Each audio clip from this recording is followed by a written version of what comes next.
Olá, boa tarde. Boa tarde. O programa Faixa Viva da CT de Santos existe há quase 2 anos e meio. O objetivo é educar os motoristas para que pedestres tenham preferência na hora de atravessar as vias onde não há semáforos. Para a companhia de trânsito, os resultados são positivos, mas a população ainda tem muitas queixas. É só esticar o braço na faixa de segurança para os carros pararem. Era para ser assim, mas de acordo com os pedestres, nem sempre dá certo. Nem todo mundo respeita. Um lado para, o outro não para. Eu já escutei um senhor, não foi nem rapaz, falar que se puserem a mão na frente do carro dele, ele vai levar o braço, o relógio e tudo. O programa Faixa Viva entrou em vigor em maio de 2011. O objetivo é educar a travessia de pedestres nas faixas onde não há semáforos. Segundo a CET, as ações da campanha acontecem em vários pontos da cidade. A ideia é mudar os costumes dos motoristas, fazer com que eles fiquem mais atentos aos sinais dos pedestres e deem a preferência. Você tem que esticar o braço, percebendo que os veículos pararam, você realiza a travessia. Os motoristas reclamam muito que os pedestres não esticam o braço e que eles não entendem se existe realmente a intenção de travessia ou não. Pode ser simplesmente alguém parado na calçada, né? Os motoristas reclamam disso. E os pedestres, me parece, nós fizemos até algumas pesquisas, né? Me parece que eles têm um pouco de vergonha de esticar o braço e de não serem respeitados. Mas apesar das reclamações da população, para a CET os resultados são positivos. De maio de 2009 a maio de 2011, data anterior ao início da Faixa Viva, foram contabilizados 566 atropelamentos, 34 mortes. Entre maio de 2011 e maio deste ano, os números caíram para 425 atropelamentos, 17 vítimas fatais, uma redução de 50%. Pelo Código de Trânsito Brasileiro, desobedecer a preferência do pedestre na faixa de travessia onde não há semáforos é infração gravíssima, multa de R$ 191, mais a suspensão do direito de dirigir. Mas em Santos, a CET não aplica autuação, pois acredita que é preciso trabalhar ainda mais a educação no trânsito. Quanto menos punitivo é, mais rápido isso entra no comportamento das pessoas, porque entra como uma forma, uma coisa simpática, né? Uma ação simpática. E tem tido um resultado positivo, a gente pretende estender um pouco mais essas ações desta forma, sem a punição. A Promotoria do Meio Ambiente determinou que até sexta-feira a empresa Tegrão deve solucionar o problema da fila de caminhões na Avenida Perimetral, o principal acesso ao Porto de Santos. Caso isso não aconteça, saiba como ela será punida acessando santaportal.com.br. Fenômeno comum nesta época do ano, o veranico, é marcado por calor intenso e períodos de longa estiagem. Bom para quem tem um tempinho livre e aproveita a temperatura em alta na praia. Um belo dia de sol. Por volta de 1h da tarde, os termômetros da Praia de Santos marcavam 20 graus. Teve gente que aproveitou, seja jogando futebol, caminhando na areia ou fazendo exercícios. É um lugar bom, né? Você tem essa frente maravilhosa, esse mar, essa piscina gigante, essa academia aqui. Melhor coisa que tem para a saúde.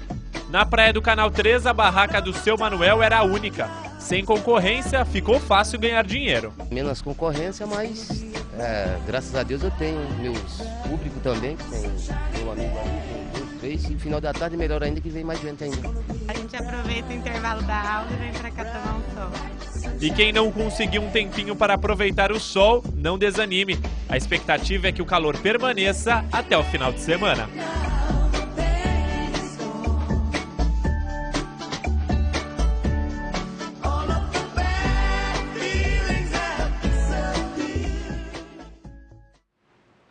Mas o tempo seco pode ser sinônimo de problemas respiratórios.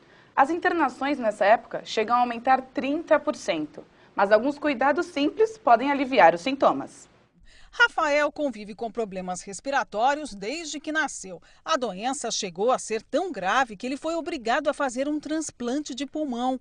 E com o tempo seco, bem comum nessa época do ano, alguns cuidados são essenciais. Beber muita água,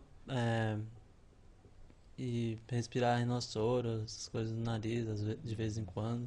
Mas não é só ele que sofre. Boa parte da população tem alguns sintomas nada agradáveis quando o tempo fica seco e a umidade relativa do ar fica abaixo de 60%, o que é recomendado pelas autoridades. As internações nessa época no estado chegam a aumentar até 30% se comparado aos outros meses do ano. Esta médica alerta que 2 grupos sofrem mais. Quem mais sofre, infelizmente, são os 2 extremos, né? A população pediátrica, as crianças e os idosos, que já tem um pouco de desidratação no organismo, já não tem tanto líquido no organismo quanto nós. E que alguns cuidados simples, inclusive dentro de casa, podem aliviar os sintomas. Nebulizador, inalador, só com sorinho fisiológico no dia a dia também não pode ajudar nesses dias. E dentro do ambiente de casa, né? No lugar onde ele dorme, principalmente no quarto, colocar uma bacia com água, uma toalha umedecida e até um umidificador de ar, ele pode ajudar, desde que não seja ligado por longos períodos, num ambiente muito fechado, que senão pode gerar fungos. Então, o ideal é ser ligado num ambiente arejado, com janelas e por curtos períodos. Confira as tendências para não errar na hora de montar aquela produção e arrasar.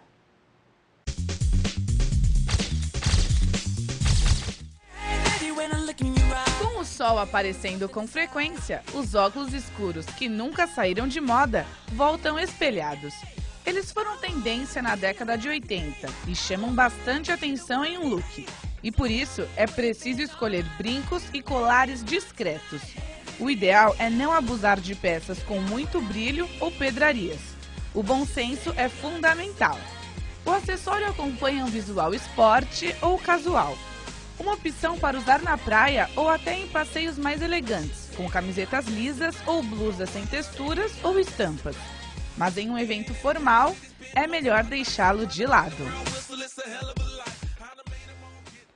Santista de coração, a publicitária Lu Menezes lança o primeiro livro hoje na cidade. Baião de Três é uma coletânea de crônicas bem-humoradas.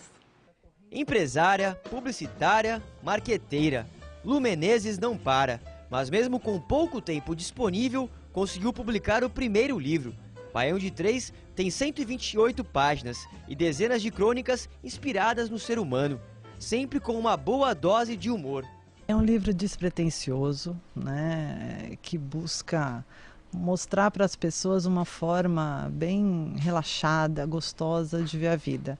Então ali você tem relacionamento, você tem as neuras das meninas, dos meninos, e sempre com aquela proposta de você se encontrar, de você se identificar e dar risada do que é comum a todo mundo.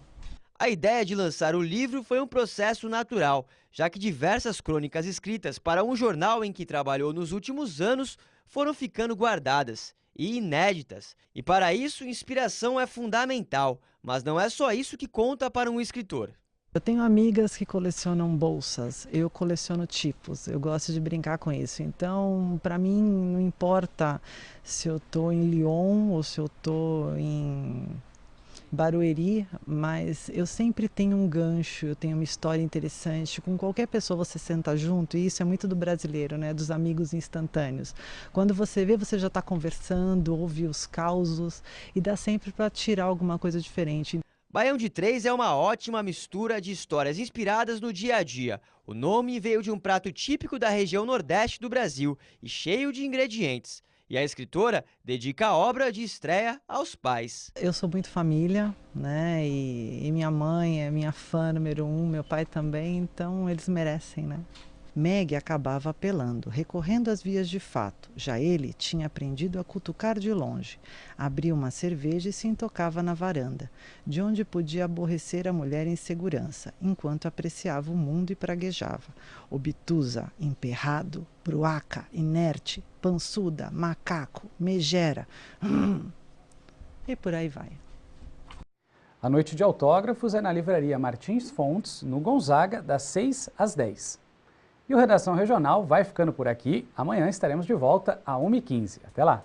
E se você tem alguma crítica ou sugestão, envie para o nosso e-mail, redaçãoregional@hotmail.com. Tchau!